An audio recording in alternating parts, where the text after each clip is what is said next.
Olá, professor Adalberto Dantas. Hoje nós vamos conversar um pouco sobre as próximas eleições para a eleição majoritária de 2022, onde serão escolhidos os,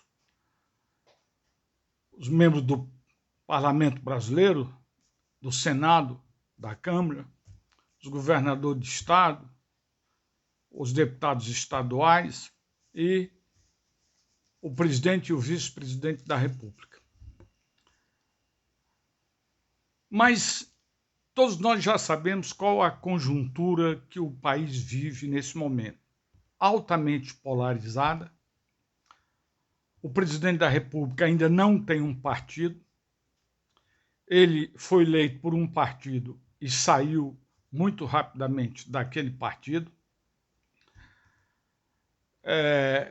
Busca um partido nesse momento.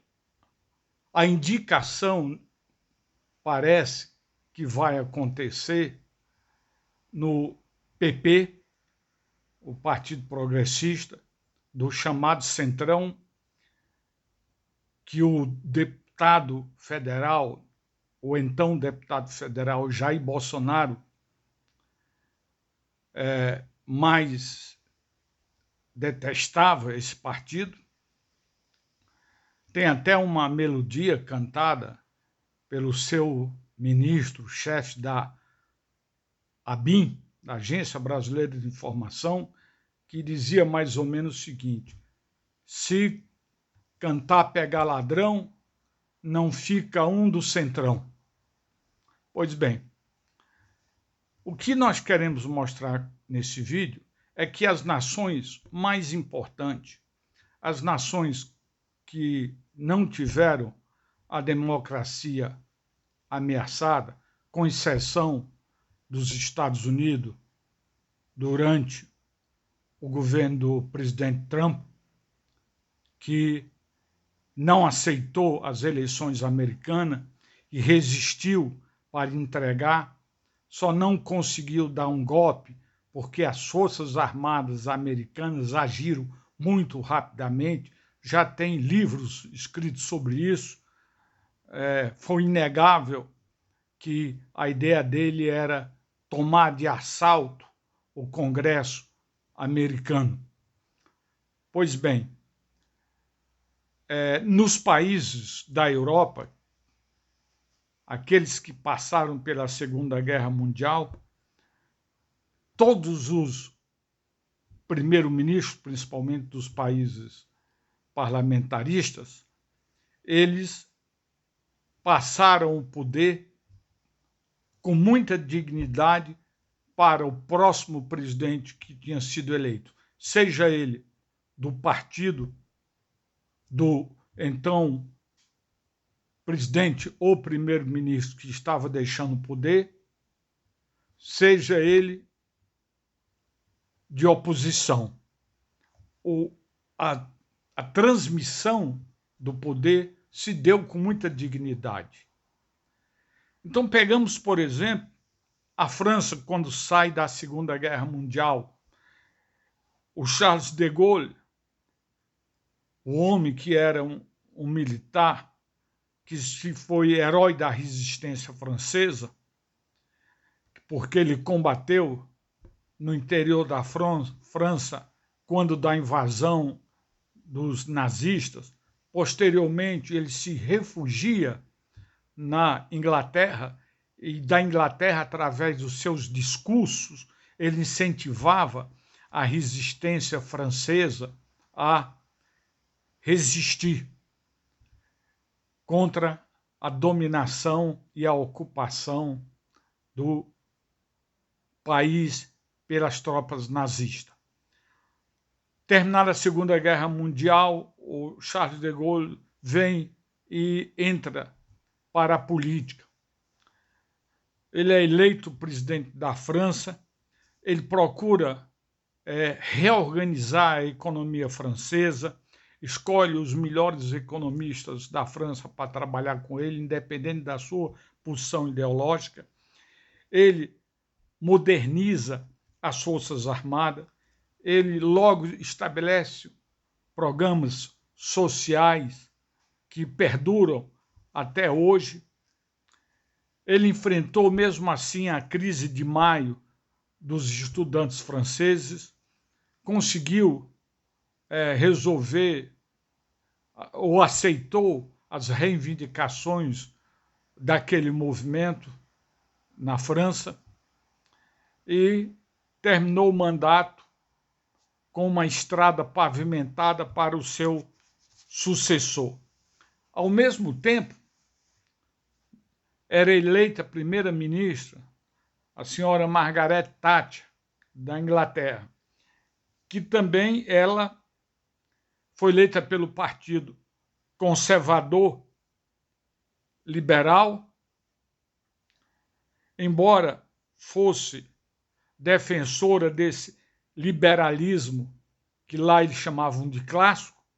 Ela fez grandes intervenções na economia inglesa para poder implementar o que eles chamavam lá de liberalismo, apesar dela ser do Partido Conservador. Contudo, o liberalismo que ela implementou transformou-se naquilo que a literatura hoje chama de neoliberalismo.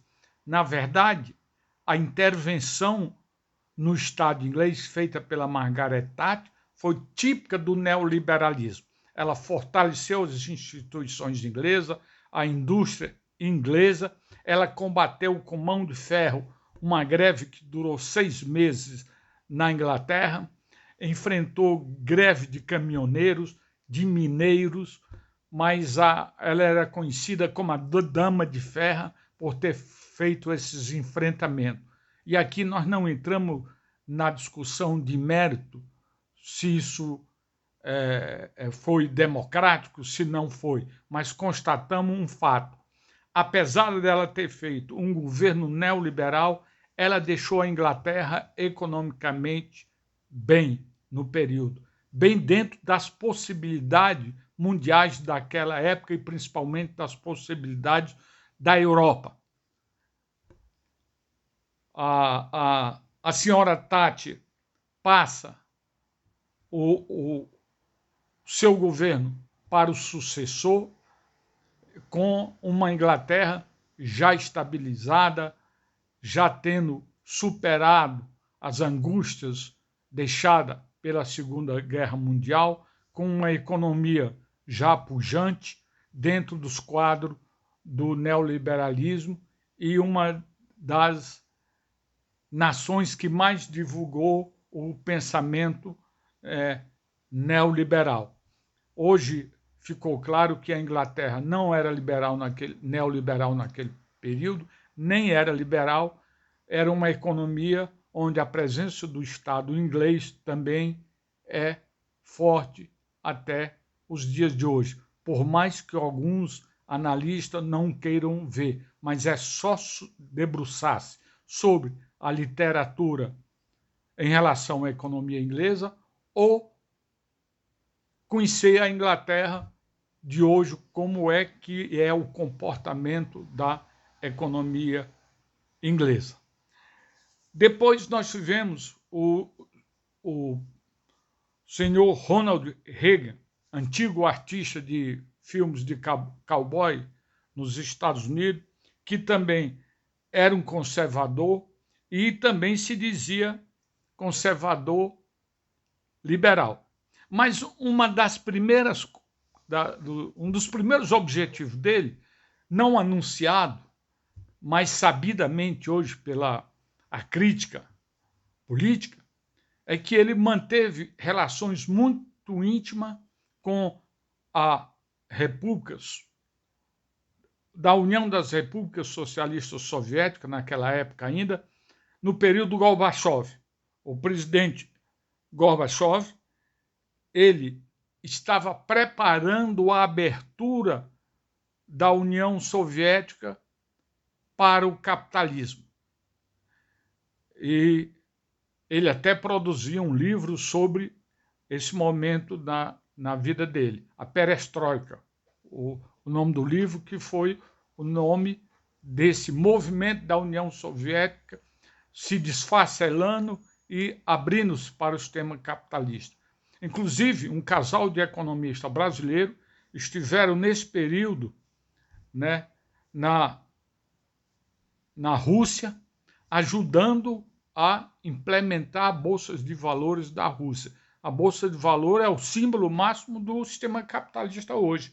É o símbolo do capitalismo financeiro. Pois bem,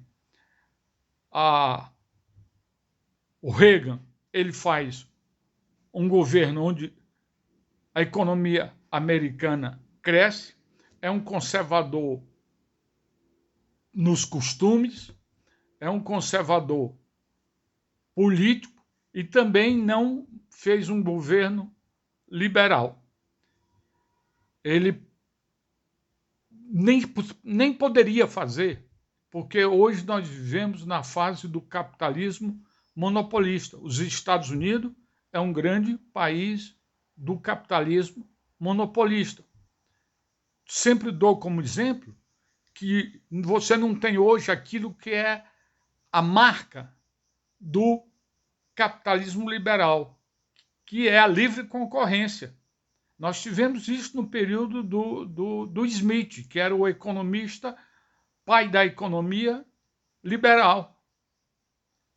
Nós tivemos isso na França com Jean-Baptiste Say. Mas hoje nós vivemos na fase do capital monopolista. E o Reagan sabia disso. Tanto é que ele contratou 3 economistas americanos marxistas para estudar a economia americana e fazer crítica, que foi o Harry Macduff, o Paul Suisse e o Paul Baran. Esses 3 economistas trabalharam para o governo Reagan. Estudava a economia e elaborava relatório para o Reagan. E o Reagan discutia com a sua equipe econômica, com o presidente do Banco Central americano, que tem autonomia. É um banco que tem autonomia para gerir a moeda americana. Então, todos eles pavimentaram o caminho para o sucessor. Seja o sucessor venha da oposição ou do mesmo partido do presidente que estava deixando o poder. E a questão é, o que é que está sendo feito hoje no Brasil? Nós temos que o atual presidente da República não tem partido, fala-se que ele vai se filiar ao PP, que é um chamado partido do Centrão, que ele criticava o partido Centrão. A base política dele esfacelou-se, porque o PSL, que era dele, saiu. A política de combate à pandemia na gestão do atual presidente foi muito criticada. As reformas implementadas pelo seu ministro da Economia, o Guedes, conhecido Guedes, que é um economista que se diz liberal, mas não é liberal, é um interventor muito forte, fez intervenções muito fortes na economia. A característica dele é intervir na economia. Está sendo acusado de ter milhões de dólares nos paraísos fiscais. Diz que não há ilegalidade disso, mas há conflito de interesse aí. E assim, os partidos hoje que estão na oposição também não estão juntos.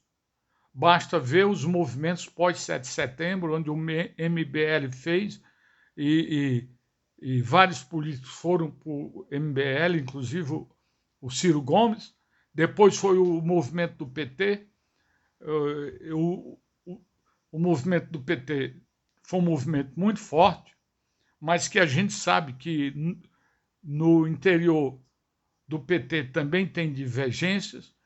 mas hoje o PT está se unindo e é necessário que a oposição como todo se una para fazer frente ao atual governo, porque ele não vai pavimentar uma via como esses presidentes que eu citei fizeram na Europa e nos Estados Unidos, com exceção desse presidente Donald Trump, cujo alinhamento do Brasil a partir da eleição do presidente Bolsonaro foi imediata a esse presidente Donald Trump, que perdeu a presidência para o Joe Biden. Então, nós não temos um caminho pavimentado, nós não temos como é que vai dar sucessão, a gente espera que a oposição se una, não estou falando em esquerda nem em comunista, a oposição de uma forma geral se una, se vencer a eleição, depois cada um vai ocupar o seu espaço. Dentro da minha modesta opinião, acho que o próximo governo vai pegar um país quebrado e que é necessário que esse governo saiba unir as forças de oposição atual e procure governar com o maior número de partidos possível. Tem uma reforma, já foi aprovada aí uma reforma eleitoral muito perigosa e esperamos que o próximo presidente da República seja realmente um democrata. Se você concorda com o nosso vídeo, divulgue, compartilhe para que nós possamos manter esse canal. Muito obrigado.